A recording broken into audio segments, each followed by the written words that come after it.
Dobrodošli na kanal Biblija i posljednje vrijeme. Da li je moguće u potpunosti razumjeti Hristovu poruku iskazanu u evanđeljima bez nekog dubljeg razumijevanja religijskog konteksta? Kako bi naš svijet izgledao kada bismo slijedili Hristova učenja bez ograničenja religijskih institucija? I da li je u stvari religija stvorena da nas vodi bliže Hristu ili nas ponekada može i da udalji od njegove suštine? Kako možemo da ostanemo verni Hristovim učenjima dok se suočavamo sa izazovima i sa pravilima koje donosi religijska tradicija? Da li je moguće istinski slijediti Hrista bez pridržavanja tih određenih religijskih praksi i rituala?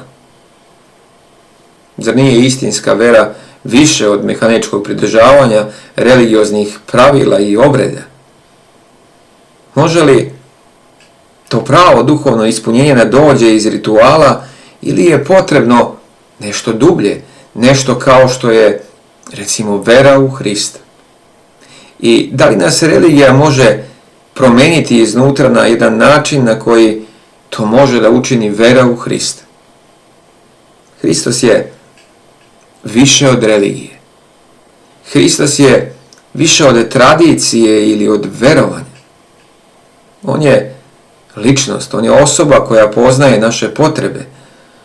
On osjeća našu bol i saosjeća sa našom slabošću. U zamjenu za naše poverenje, on nam nudi oproštenje greha i zalaže se za nas da nas dovede svome Ocu. On je plakao za nas, on je umro za nas, vaskrsao je za nas. Pobedivši smrt, on je pokazao da može da nas spase od naših greha. On nudi sebe kao dar svakome koji poveruje u njega. A opet, sa druge strane, religija je tradicija. Religija je obred ili ceremonija. Religija je čitanje i učenje pisma na pamet. Religija je molitva. Religija je darivanje siromašnih i pevanje u crkvenom horu. Religija je ono što su praktikovali fariseji, te duhovne vođe koje su Hrista toliko omrzle da su tražile njegovu smrt. Mrzeli su ga ne samo zato što je razotkrivao njihovu tradiciju, već i zato što je kroz njihovu religiju čitao njihova srca. Religija ne može da promijeni ljudsko srce. I zato je Isus uporedio fariseje sa grupom perača posuđa koji čiste spoljašnjost posude, a unutrašnjost ostavljaju prljavo. Isus je rekao: vi fariseji spolja čistite čašu i spolja čistite zdelu, a iznutra vam je ona puna grabeži i puna zlobe. Nastavio Isus dalje, bezumni, kako ih je nazvao, nije li onaj načinio, govoreći o svome ocu, i iznutra koji je spolja načinio. Isus je znao da ti verski obredi ne mogu da promijene ljudsko srce i zato je one noći rekao i Nikodimu, knezu jevrejskome, da ako se neko nanovo ne rodi, on ne može da vidi carstva nebeskog. I od toga dana, od tog razgovora Hrista sa Nikodimom pa sve do danas, mnogi religiozni ljudi u svetu i dalje upražnjavaju religiju koja im donosi samo spoljašnji dobar izgled. Dobar izgled pred drugim ljudima. Međutim, Hristos je jedini koji može da promijeni ljudsko srce. No, šta još u stvari religija radi? Religija od malo stvara puno. U Evanđelju po Luki, u 11. glavi, 42. stihu, Isus kaže: teško vama, farisejima, što dajete 10 od metvice i od rute i od svakog povrća, a prolazite ili odbacujete, ostavljate pravdu i ljubav Božiju. Ovo je trebalo da činite, ali i ono da ne ostavljate. Od malo, od sitnoga stvarali su nešto krupno ili ogromno. Isus je znao za tu našu ljudsku želju da donosimo pravila i da određujemo šta je to moralno i šta je dobro ponašanje među ljudima. Dok su fariseji previše pažnje polagali na znanje o toj svojoj religiji, oni su zaboravili da Bogu nije važno koliko mi znamo o njemu, već koliko nam je stalo do njega, koliko ga volimo. Ta ljubav uključuje ne samo naš um, već i cijelo naše biće. I kao što smo u onoj prethodnoj temi koju smo istraživali, kada je Isus sumirao 10 zapovesti u ne 2 zapovesti, u ljubavi prema Bogu i ljubavi prema bližnjima, tako isto i sada mi ponovo se podsjećamo i vidimo da ta ljubav uključuje ne samo um, već i cijelo naše biće. I zato kaže Isus: ljubi Gospoda Boga svoga svim srcem svojim i svom dušom i svom snagom i misli svojom. Religija traži odobrenje od ljudi, a ne od Boga. To je ono što je pogrešno i što vodi u propast. U Evanđelju po Luki u 11. glavi i 43. stihu piše: teško vama, farisejima, to su naravno sve Hristove reči, što tražite začelja po zbornicama i tražite da vam se klanja po ulicama. A tamo već u Mateju 23. glavi 15. stihu piše: sva dela svoja koja činite, kaže Isus obraćajući se farisejima, vi činite da ih drugi ljudi vide. Na jednom drugom mjestu Isus je znao da kaže: kada činiš nešto što je dobro, neko dobro delo, ti gledaj da tvoja levica ne zna šta čini desnica. Nemoj da trubiš, nemoj da obznanjuješ javno, jer na taj način ti podižeš svoju hvalu i svoju slavu umjesto da proslavljaš Boga. Isus je znao šta znači praktikovanje religije koja smatra da su ljudska mišljenja, da je ljudsko odobravanje i ljudska pažnja važnija i poželjnija od Božjeg mišljenja. Onoga šta Bog misli i kako Bog gleda. Religija u stvari od ljudi, od nas, čini licimere. I zato u Evanđelju po Luki, 11. glavi, u 44. stihu piše: teško vama, književnici i fariseji, Isus ih tamo naziva licimerima, što ste kao sakriveni grobovi po kojima ljudi idu i ne znaju ih. Šta u stvari može bolje da izgleda od jedne dobro odevene osobe koja dolazi na bogosluženje i čini stvari koje je prikazuju poštenom, dajući možda neki dar ili pomažući bližnjima ili koristeći svoje talente koje je dobila od Boga u pevanju i slavljenju Boga. Šta vredi jednostavno što ona tako izgleda s polja lepo odevena i što dolazi na bogosluženje i što sve to čini i misli da je to gradi poštenom i bogobojaznom osobom. Kad Bog čita ljudsko srce i kada Bog zna njihove misli i pomisli. Koliko samo verskih političara, koliko verskih naučnika, ministara, drugih nekih revnosnih sledbenika religije u svom privatnom životu uskraćuju čast i ohrabrenje svojim ženama, uskraćuju pažnju svoje deci, poštenje svojim prijateljima. Isus je znao ono što mi često zaboravljamo, ono što na oko izgleda dobro i sveto, kaže Isus, može imati veoma zlo i pokvareno srce. Religija čini težak život, ljudski život u grehu, težak život čini još težim.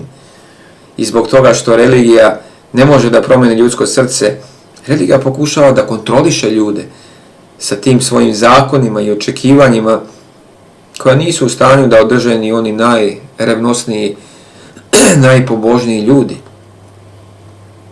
Sa ovim teretom na umu Isus je rekao, a Luka je to zabeležio u 11. glavi, 46. stihu, teško vama zakonicima, što tovarite na ljude razna bremena koja su preteška da se nose, a vi jednim prstom nećete da ih prihvatite i da olakšate drugima. Religija je dobra gdje i kako. Religija je dobra samo kod donošenja zakona i kod visokih pravila, koja po njoj treba da budu standardi jednog pravilnog ponašanja. Ali ista ta religija nije spremna kod davanja one prave i milosrdne pomoći, kod opraštanja onima koji shvataju da nisu uspjeli da žive prema njenim očekivanjima. Religijom mi možemo sami sebe da obmanemo. I po Isusovim rečima, fariseji su se ponosili tom činjenicom da su častili proroke tako što su im gradili spomenike. Međutim, najveća ironija je bila u tome što su, kada su sreli živoga proroka, mrtvima su gradili spomenike, no kada su sreli živoga, oni su htjeli da ga ubiju. Jedini proroci koje su oni voleli bili su mrtvi proroci, a kada su sreli živoga, kao i Hrista što su želeli da ubiju, tako su i njih. Upravo o tome Isus govori kada kaže u Luki 11. glavi, tamo od 47. stiha, možda možemo i da pročitamo taj tekst, da pogledamo kako je to Isus opisao. Evanđelje po Luki, čitat ćemo u 11. glavi od 47. do 51. stiha. Teško vama, kaže Isus, obraćajući se farisejima, što zidate grobove prorocima, a vaši su ih očevi pobili. Vi, dakle, svedočite i odobravate dela otaca svojih, jer ih oni pobiše, a vi im grobove zidate. Zato i premudrost Božja kaže, poslaću im proroke i apostole i od njih će, kaže Bog, oni jedne pobiti, a druge proterati. Da se ište ili da se traži od roda ovoga krv sviju proroka koja je prolivena od postanja sveta, od krvi Aveljeve, sina Adamova,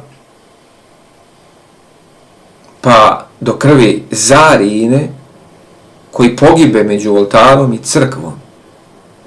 Da, kažem vam, kaže Isus, iskaće se njihova prolivena krv od roda ovoga. Ili možda možemo da pročitamo jedan sličan tekst koji govori također o tome, ali ga je Matej zapisao u svom evanđelju u 23. glavi. Čitat ćemo u 23. glavi od 29. stiha. 29. pa sve do 32.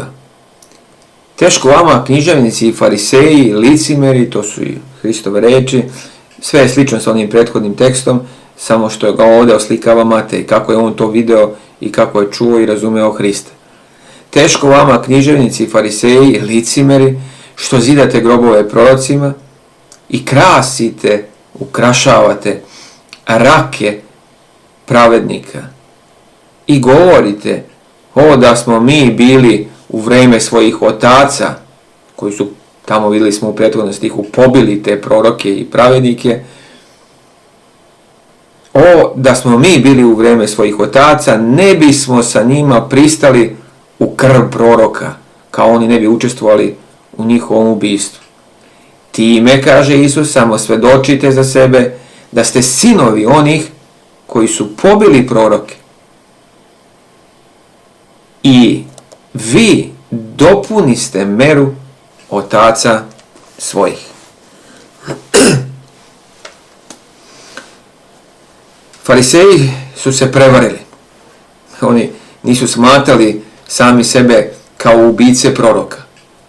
No kao revni, kao pobožni ljudi, oni su bili zaslepljeni tom svojom religijom, da jednostavno nisu vidjeli sebe kao ljude koji odbacuju Boga i koji se bore protiv Boga.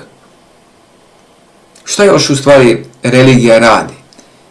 Religija skriva ključ znanja. Jedna od najvećih opasnosti religije je upravo u tome što nas čini opasnima ne samo za same sebe, već i za one druge oko nas. U toj 11. glavi Evanđelja po Luki, koji smo često puta danas spominjali, u 52. stihu piše: teško vama, zakonici, što uzeste ključ od znanja. Zakonici, fariseji, oni su imali ključ od znanja. Poznavali su spise Staroga Zaveta bolje nego drugi ljudi. No, kaže Isus dalje, sami, imajući te ključeve znanja, ne uđoste kroz vrata u Božju blizinu, a koji su htjeli da uđu tamo, vi ste im zabranili, niste im dozvolili. Umjesto da ljude vode ka Bogu, oni ih usmeravaju ka svojim pravilima, ka svojoj religiji. Uče druge da verovanja i da dela njihove religije mogu da učine ono što u stvari jedino samo Hristos može da učini. Religija, ona vodi obraćenike na jedan pogrešan put. U Evanđelju po Mateju 23. glavi u 15. stihu piše, Isus kaže: teško vama, književnici i fariseji, licimeri, što prohodite more i prohodite zemlju da biste samo jednog čovjeka dobili ili tamo kaže prisvojili za sebe. I kada ga prisvojite, kada ga pronađete i bit ćete ga, kaže, prisvajajući na svoju stranu za svoja dela zakonska i za religiju, učinit ćete ga sinom paklenim, udvoje ili duplo većim od sebe. Obraćenici religije su u opasnosti jer oni su zamenili oproštenje i taj odnos sa Hristom, zamenili su ih za sistem pravila i sistem tradicije. Religija je važna i ona ima svoje mjesto, ali samo onda kada usmjerava ljude ka Hristu. Sve ostalo kada usmjerava na pravila, na određene zakone, na religijsku tradiciju i običaje, ona ljude odvodi od Hrista, a ne ka Hristu. Ako smatraš da je vera u Hrista nepotrebna jer ti imaš svoju religiju, onda imaj na umu da u Efežanima poslanici, koji je pisao apostol Pavle u 2. glavi, tamo u 8. i 9. stihu, stoji zapisano, kaže Pavle, jeste blagodaću, milošću Božjom spašeni kroz veru. I to nije od vas, niste vi to ničim zaslužili. To je dar od Boga. Ne od dela ljudskih, da se niko ne može pohvaliti, već jedina hvala i slava da se da Bogu, da se da Hristu, kroz čije stradanje i vaskrsenje mi imamo nadu u večni život. Spasenje koje Hristos nudi nije nagrada. Nije nagrada za naša religijska nastojanja, nije nagrada za neku našu poslušnost, već je to jedan besplatan dar svima onima koji u njega poveruju. Prijatelju moj, mi živimo u svetu u kome religija često postaje samo jedan skup pravila, skup rituala, bez dubljeg značaja i bez duhovnog ispunjenja, bez tog živog odnosa i zajednice s Hristom. Mnogi od nas su možda upali u tu rutinu praktikovanja religioznih običaja, bez istinske veze sa Bogom. Međutim, Isus Hristos nam nudi nešto daleko dublje, nešto daleko smislenije.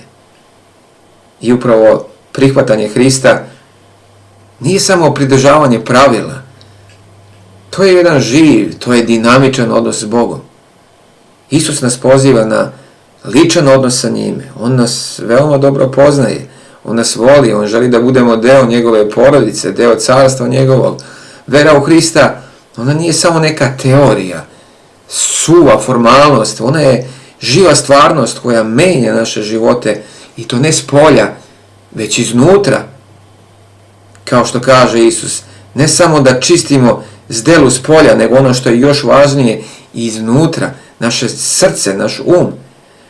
Prihvatanje Hrista mi doživljavamo njegovu ljubav i njegovu milost koja prevazilazi svako ljudsko razumevanje. Nije dovoljno samo obavljati neke religijske rituale. Mi smo pozvani da osjetimo, pozvani smo da delimo njegovu ljubav. Kroz Isusa Hrista mi postajemo novi ljudi. Promijenjenoga srca i karaktera. Naša srca se preobražavaju, a mi dobijamo jednu snagu neopisivu da živimo u skladu sa božanskom voljom. Religija sama po sebi ne može da donese tu duboku unutrašnju promjenu koju Hristos može.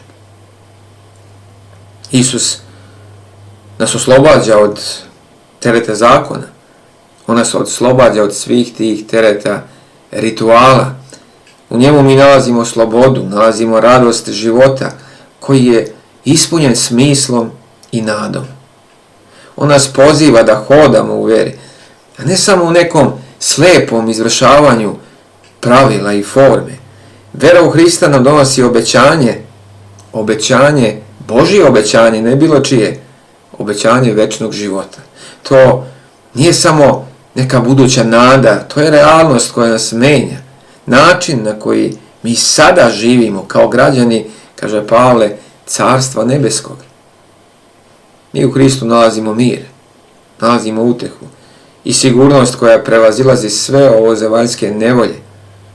I zato te pozivam da otvoriš svoje srce i da prihvatiš Isusa Hrista kao svoga spasitelja. Nemoj da dozvoliš da tvoja vera bude samo skup pravila i običaja i ništa više od toga i ništa dublje. Neka tvoja vera bude živa, neka bude dinamična, neka bude ispunjena Božjom prisutnošću. Prihvati Hrista još danas. I iskusi dubinu i bogatstvo odnosa sa Bogom. Neka te Gospod blagoslovi. Budi onaj koji će danas, ako treba po prvi put, krenuti sa Hristom napred, bez obzira da li ćeš biti sam na tome putu. Ako još uvijek niste zapratili ovaj kanal, možete to da učinite upravo sada. A ja vas pozdravljam želeći vam blagodati mir od Gospoda našega Isusa Hrista.